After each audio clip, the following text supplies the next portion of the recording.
National Institution for Transforming India. So before going to understand this topic, నేను చాలాసార్లు చెప్తూ ఉంటాను అసలు ఎందుకు పెట్టారు ఈ బాడీ, ఆల్రెడీ ప్లానింగ్ కమిషన్ ఉంది కదా, మరి నీతి ఆయోగ్ ఎందుకు పెట్టారు అంటే చాలా సింపుల్ క్వశ్చన్.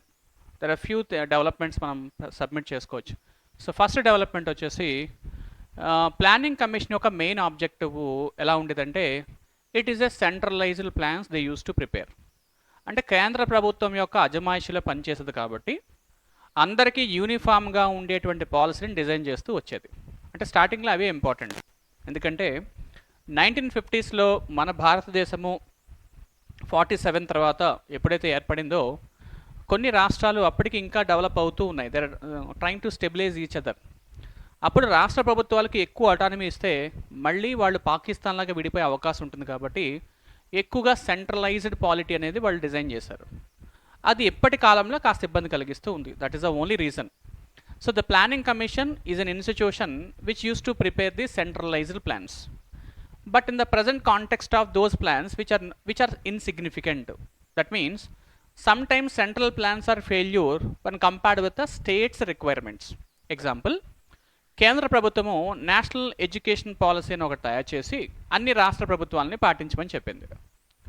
ఈ నేషనల్ ఎడ్యుకేషన్ పాలసీస్లో కొన్ని రాష్ట్ర ప్రభుత్వాలు ఆల్రెడీ ఎడ్యుకేషన్స్లో దాదాపుగా గుడ్ నెంబర్ ఆఫ్ పర్సంటేజ్ తోటి వాళ్ళు సక్సెస్ రేట్లో ఉన్నారు. కాబట్టి ఈ పాలసీ అనేది కొన్ని రాష్ట్రాలకు ఉపయోగపడకపోవచ్చు. Next, planning commission education sector కోసం ఒక 1000 కోట్ల రూపాయలు కేటాయించారు అనుకుందాం. ప్రతి రాష్ట్రానికి గ్రాంటినేట్ రూపంలో 1000 కోట్ల రూపాయలు ఇచ్చారు. దేనికోసము? ప్రైమరీ ఎడ్యుకేషన్ కోసం ఇదిగో రాష్ట్ర ప్రభుత్వాలని డెవలప్ చేసుకోండి. ఈ 1000 crores of money will be useful for a state like Andhra Pradesh, maybe like Bihar, Orissa, etc., which are not up to the developed of primary sector, especially primary education sector.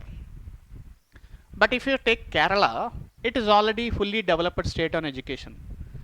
Then this 1000 crores of money is useless for the state of Kerala. So that's why centralised plans అనేవి కొన్ని సందర్భాల్లో fail అవుతూ వచ్చాయి. That's why 2014 సంవత్సరంలో ఒక SA ఇలా అడిగాడు అనమాట. Most of the plans are failure, what is the issue of planning commission? అంటే మన ప్లాన్స్ చూసుకుంటే చాలా కొన్ని ప్లాన్స్ సక్సెస్ అయినప్పటికీ most of the plans for failure. First year plan, second year, first 5 year plan, second 5 year plan, up to 11th 5 year ప్లాన్స్. మీరు plans చూసుకుంటుంటే significant development అయితే మనకు పెద్దగా కనిపించదు. సో ఈ సెంట్రలైజ్ ప్లాన్స్ని డీసెంట్రలైజ్డ్ ప్లాన్స్గా మార్చడానికి ఏర్పాటు చేసినటువంటి వ్యవస్థనే మనము national institution for transforming India అనే పేరుతోటి పిలవడం జరిగింది. సో 2014 తర్వాత ఇదే డిబేట్స్, ప్లానింగ్ కమిషన్ తీసేసి నీతి ఆయోగ్ పెట్టాలి. సో ఆల్రెడీ ఎస్టాబ్లిష్ చేశారు. మనం ఈ టాపిక్లో నీతి ఆయోగ్ యొక్క main objective preparation of decentralised plans, అంటే కింద రాష్ట్రాలకి ఏదైతే ప్లాన్స్ కావాల్సి వస్తుందో ఆ ప్లాన్స్ని డిజైన్ చేయడం. ఎగ్జాంపుల్, మేబీ డాక్యుమెంట్ రాయడానికి ఎలా చేయదనుకుంటా. That means central plans, central use to prepare the plans, centre and for the states, and state use to prepare the plans for the panchayat institution. It is called centralised plans. Versus decentralised plan అంటే the panchayati institution will prepare a draft of requirement given to the states and state will submit to the centre. Like wise అనమాట, కింద నుంచి పైకి, పై నుంచి కిందకి. So ఈ డాక్యుమెంట్లో మనము planning commission నీతి ఆయోగ్లో ఏ విధంగా రీప్లేస్ చేశారు, వాటి యొక్క ఫంక్షనరీస్ ఏంటో కూడా మనం ఇప్పుడు డిస్కస్ చేద్దాం. The government establishes NITI Aayog. National పదం కూడా చాలా ఇంపార్టెంట్ అండి. ఎందుకు అంటున్నారంటే గ్రూప్ 2 ఎగ్జామ్లో నీతి Aayog, in the word NITI Aayog, what is T transfer for, what is T denotes అని అడిగాడు అనమాట. Option A transformation, option B transformed, option C transforming, ఇలాంటి పదాలు ఉపయోగించారు.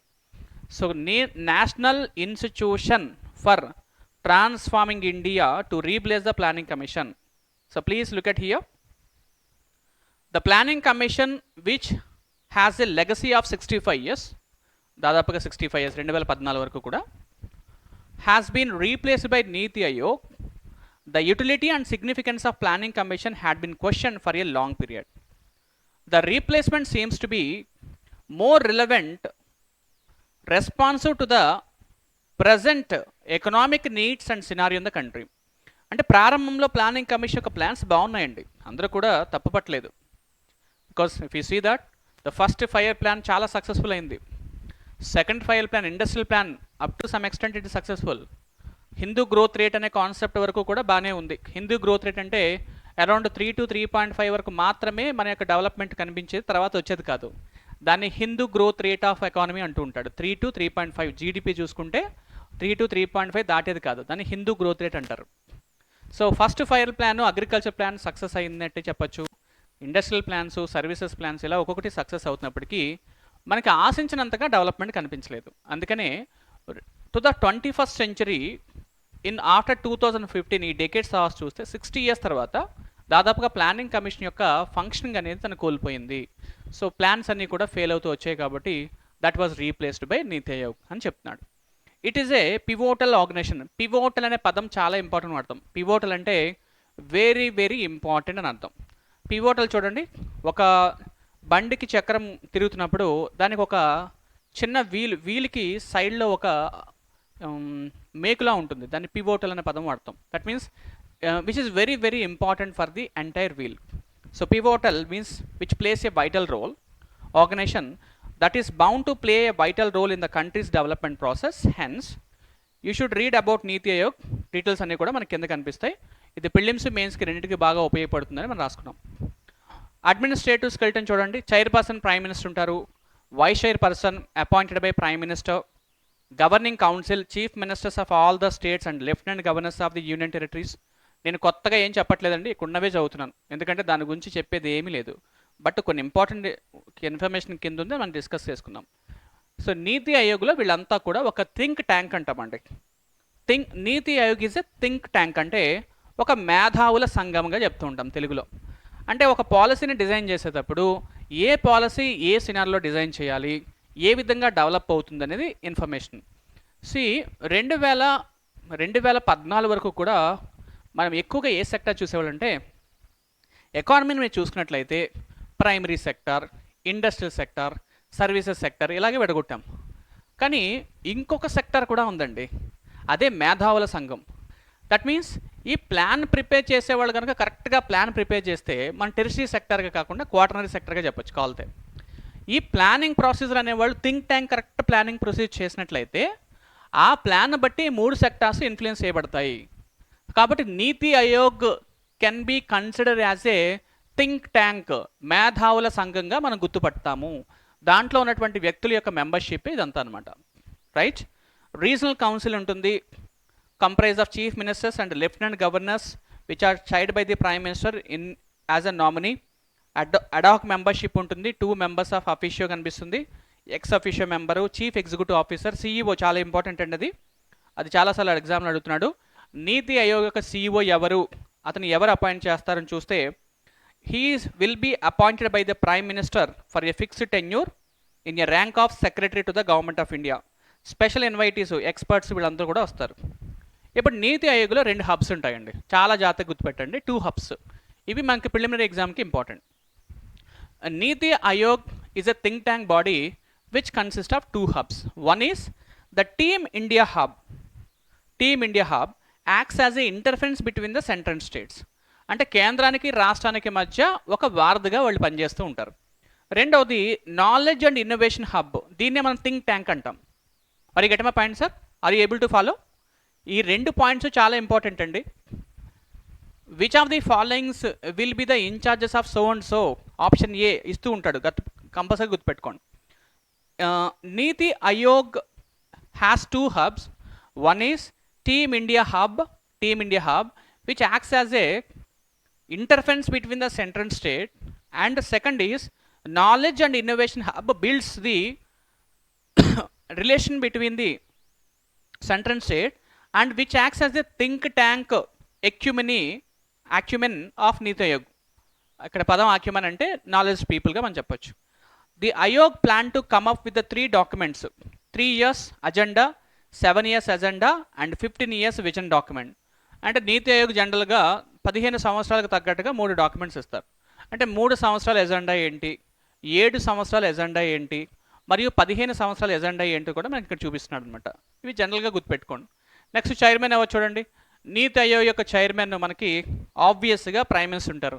ఇప్పుడు నరేంద్ర మోడీ గారు కాబట్టి నరేంద్ర మోడీ గారు ఉంటున్నారు. Next NITI Aayog vice chairman doctor Rajiv Kumar, is the current vice chairman of NITI Aayog. ఒకవేళ మారితే మాత్రమే కరెంట్ అఫైర్స్లో చూసుకోండి. Next latest news, one district one product policy. It is a recent agenda of NITI Aayog governing council. It's tends to boost export at the district level. అంటే గ్రామాల నుంచి కూడా district levels నుంచి కూడా ఎక్స్పోర్ట్స్ పెంచగలగాలి. అలా పెంచినట్లయితే అవి ఆటోమేటిక్గా వాళ్ళకి ఫైనాన్షియల్ సోర్సెస్ అనేవి తీసుకొస్తాయి, ఎక్స్పోర్ట్లో వాళ్ళు భాగం అవుతారు అని చెప్తున్నాడు. NITI Aayog to commission a study on the select judgments over the Supreme Court and National Green Tribunal on the economy of India. అంటే నీతి ఆయోగ్ ఏం చేస్తుందంటే కొన్ని రకాల స్టడీస్ చేస్తుంది.